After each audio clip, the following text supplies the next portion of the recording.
Di sidang kasus pembunuhan Brigadir Yosua tadi, kriminolog Universitas Indonesia Muhammad Mustafa dalam keterangannya di persidangan menyebut dalam ilmu kriminologi, seseorang dengan pangkat paling rendah wajar jika tidak bisa menolak perintah atasan yang pangkatnya jauh lebih tinggi. Dan dalam kasus perencanaan akan selalu ada aktor intelektualnya yang berperan untuk membuat skenario.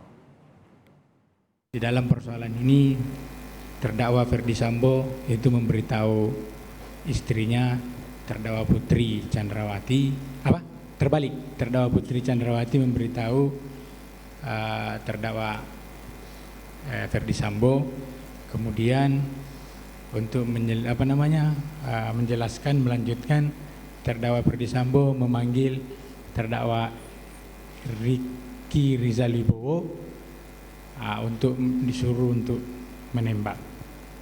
Terus oleh si Ricky itu tidak mau melakukan, dan terdakwa Ferdi Sambo meminta Richard Eliezer Budian Lumiu, dan dijelaskan setelah itu sanggup untuk menembak. Kemudian untuk lokasi penembakannya itu ditentukan misalnya di suatu tempat di Duren 46 dalam hal ini. Terus kemudian untuk berangkat ke sana, terdakwa Putri Chandrawati mengajak terdakwa Kuat Ma'ruf mengajak terdakwa Ricky Rizal Wibowo, mengajak terdakwa Richard Eliezer Budian Lumiu, dan mengajak korban dalam hal ini Joshua. Menurut ahli kriminologi, bisa saudara ahli jelaskan apakah perlakuan dari para terdakwa dalam hal ini yang sekarang menjadi terdakwa dapat dijelaskan bisa dijelaskan apakah itu merupakan perencanaan atau bagaimana?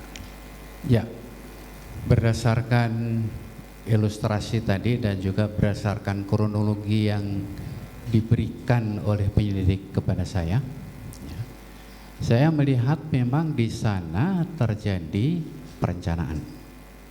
Dan kemudian mengapa Rizal itu kemudian bersedia melakukan, karena di dalam posisi hubungan kerja itu dia paling bawah, ya. Bayangkara 2 itu kan pangkat paling rendah, sementara yang memerintahkan amat sangat tinggi. Kemudian barangkali di antara ajudan maupun pembantu rumah tangga di sana dia juga paling junior barangkali ada di sana, sehingga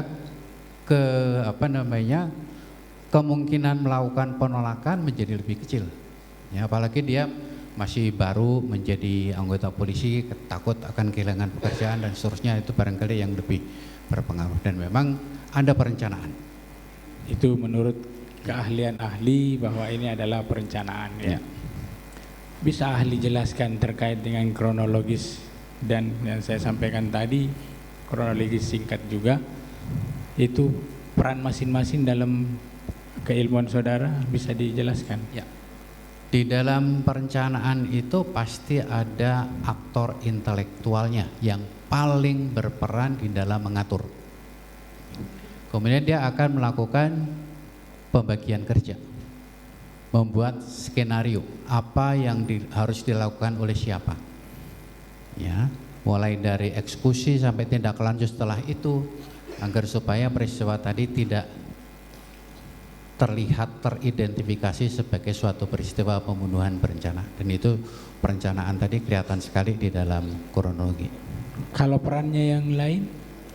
Peran yang lain barangkali kalau istri dari terdakwa barangkali itu dalam taraf yang kurang lebih sama, karena majikan. Sementara yang lain-lain, ya, diikut sertakan itu dalam keadaan dia bawahan, sehingga kemungkinan untuk menolak juga menjadi lebih kecil. Apalagi barangkali juga karena sudah bekerja lama, hubungan emosional seperti saudara juga bisa terbangun, sehingga itu juga lebih mendorong untuk melakukan ikut gitu. Berarti kalau yang selain dari dua terdakwa antara Verdi Sambo dan Ibu Putri, yang ketiga ini itu kategorinya menurut ahli seperti apa? Hanya diikut sertakan. Diikut sertakan. Ya. Dengan peranannya seperti itu? Ya. Apakah boleh dijelaskan oleh ahli atau dikatakan bahwa ini adalah perbuatan yang dilakukan secara bersama-sama? Kalau secara bersama-sama, secara sosiologis tidak bisa. Tidak bisa. Harus ada yang mengkoordinasi, memimpin, dan harus bertanggung jawab, sehingga yang lain-lain akan ikut serta. Tanpa kemampuan memerintah yang betul-betul ditaati, orang tidak akan ikut serta. Kalau dalam hal ini ada kelihatan seperti itu? Karena tadi status sebagai bawahan itu yang menyebabkan tidak bisa atau kemungkinan kecil untuk menolak perintah. Artinya dorongan itu karena memang sudah lama ya. Sudah lama bersosialisasi dan sudah lama dalam satu antara atasan dan bawahan begitu Pak. Ya. Relasi kuasa ya. Dari relasi kuasa menjadi relasi yang lebih bersifat informal. Semacam menjadi lebih intens seperti keluarga. Itu kemudian ikatannya menjadi semakin kuat. Semakin kuat untuk melakukan pelaksanaan kegiatan itu ya.